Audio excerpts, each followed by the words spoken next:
राजस्थान में मंत्रिमंडल विस्तार और फेरबदल का काउंटडाउन शुरू हो चुका है। आलाकमान का संदेश लेकर दिल्ली से आ रहे हैं कांग्रेस नेता संगठन महासचिव केसी वेणुगोपाल। आज शाम आएंगे राजधानी जयपुर और अजय माकन का भी उनके साथ आने का पूरा कार्यक्रम बताया जा रहा है। आज रात सीएम अशोक गहलोत से चर्चा भी करेंगे और मंत्रिमंडल विस्तार और दूसरे राजनीतिक मुद्दों पर भी चर्चा की जाएगी। नेताओं के आने के चलते पीसीसी चीफ ने अपना पूरा कार्यक्रम बदल लिया है। गोविंद सिंह डोटासरा सीकर से अब जयपुर आ रहे हैं। सीएम गहलोत से डोटासरा की अब मुलाकात हो सकती है। ये बड़ी खबर इस वक्त सामने आ रही है। तो मंत्रिमंडल विस्तार और दूसरे राजनीतिक मुद्दों को लेकर चर्चा हो सकती है। इस खबर पर अधिक जानकारी देंगे ब्यूरो चीफ सुशांत पारिक। सुशांत पारिक, क्या है जानकारी? देखिए, ये तो तय है कि अब जुलाई में होगा, लेकिन तारीख जो है वो तय करने के लिए और कितने मंत्री बनेंगे, कितने मंत्रियों के बदलाव होंगे, कितने मंत्रियों की छुट्टी होगी, ये तमाम पहलू ऐसे हैं जिसपे आलाकमान ने जो फॉर्मूला बनाया है उस पे अब निर्णायक डिस्कशन के लिए वेणुगोपाल आज शाम को दिल्ली से जयपुर आ रहे हैं। जानकारी ये भी है कि प्रभारी अजय माकन उनके साथ आएंगे। संभवतः आज रात को ही मुख्यमंत्री अशोक गहलोत से मुलाकात करें और कल एक बार फिर से उनकी मुलाकात हो और फिर कल वापस जाकर रिपोर्ट आलाकमान को दे दी जाएगी और इस मुलाकात में मंत्रिमंडल विस्तार फेरबदल की तारीख भी तय कर ली जाएगी। यानी कभी भी जो है, अगर आज 25 जुलाई हो गई है तो आप ये मानिए कि 27 जुलाई के बाद कभी भी राजस्थान में मंत्रिमंडल विस्तार फेरबदल हो सकता है। ये लगभग अब तय हो चुका है कि विधायकों का और उसके साथ साथ जिलाध्यक्षों की नियुक्ति की जानी है, तो कार्यकर्ताओं का, पार्टी के नेताओं का इंतजार की अब खत्म होने वाला। सुशांत पारिक, पायलट से मिलने का भी कार्यक्रम है क्या इनका? देखिए, सचिन पायलट जयपुर में है आज। अभी ये ब्रीफ नहीं किया गया है मीडिया को सचिन पायलट से मिलेंगे, क्योंकि पिछली बार भी हमने देखा कि जब अजय माकन आए थे तब सचिन पायलट जयपुर में थे, लेकिन उनसे उनकी कोई मुलाकात नहीं हुई थी, क्योंकि पायलट कई बार दिल्ली में नेताओं से मिल चुके हैं। लिहाजा हो सकता है इस बारे में पायलट से अब चर्चा नहीं की जाए, क्योंकि पायलट से चर्चा हो चुकी है, डिस्कशन हो चुका है। अब पूरा का पूरा फोकस अशोक गहलोत से मुलाकात पर है। अशोक गहलोत की तरफ से नाम दे दिए जाए, मंत्रिमंडल विस्तार का राइट उन्हीं के पास है, क्योंकि मुख्यमंत्री हैं, सरकार के मुखिया हैं। ऐसे में तारीख भी फिर सीएम के हिसाब से ही तय की जाएगी। सीएम जब डेट देंगे उस हिसाब से फिर राजभवन को संदेश जाएगा। तो सचिन पायलट कल टोंक दौरे पर हैं, आज जयपुर में है, लेकिन लगता नहीं है कि दिल्ली से आने वाले नेता उनसे मुलाकात करें।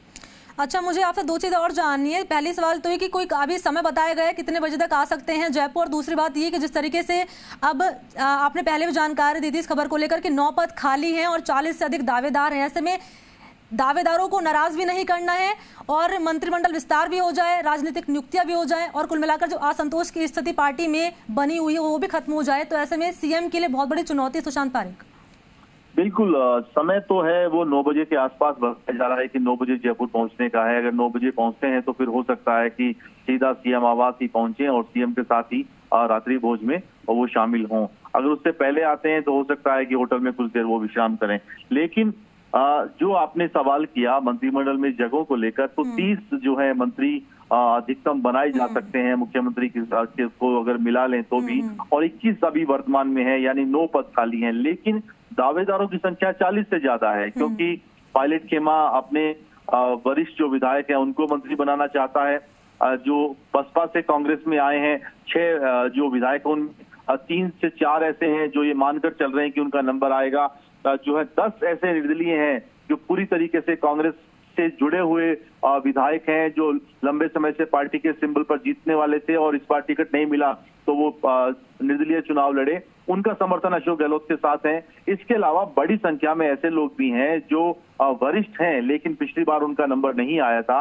ऐसे में पूरी कोशिश रहेगी कि जातिगत समीकरणों के साथ साथ जो संभाग वाइज समीकरण है, जिला वाइज जो समीकरण है, इसके साथ साथ किस खेमे में किस नेता को कब जगह मिली थी, पिछली बार का ट्रैक रिकॉर्ड उनका क्या रहा है, परफॉर्मेंस उनकी कैसी रही है, वर्तमान में जो मंत्री हैं उनमें नॉन परफॉर्मर कितने हैं, कितने मंत्रियों के विभाग बदले जा सकते हैं, कितनों को हटाया जाएगा। ये तमाम पहलू ऐसे हैं जिन पे मुख्यमंत्री होमवर्क कर चुके हैं। अब ये सारी प्रक्रिया अंतिम दौर में है, लेकिन विधायकों को एडजस्ट करने के लिए केवल मंत्रिमंडल नहीं, यहाँ पर संसदीय सचिव बनाने की भी चर्चा है कि 10 से 15 संसदीय सचिव छत्तीसगढ़ की तर्ज पर बनाए जा सकते हैं। इसके अलावा कुछ बड़े अपॉइंटमेंट जो है, पॉलिटिकल अपॉइंटमेंट, निगम, बोर्ड, उनमें भी विधायकों को एडजस्ट किया जा सकता है और कुछ जगहों पर विधायकों को जिलाध्यक्ष भी बनाया जा सकता है। यानी एक पूरा फॉर्मूला जो है मुख्यमंत्री अशोक गहलोत तैयार कर चुके हैं कि जब डेट अनाउंस हो तब उनके पास पूरा खाका जो है वो कागज पर तैयार हो। सुशांत पारेख के ब्रीफ में आपसे जानकारी चाहूंगी कि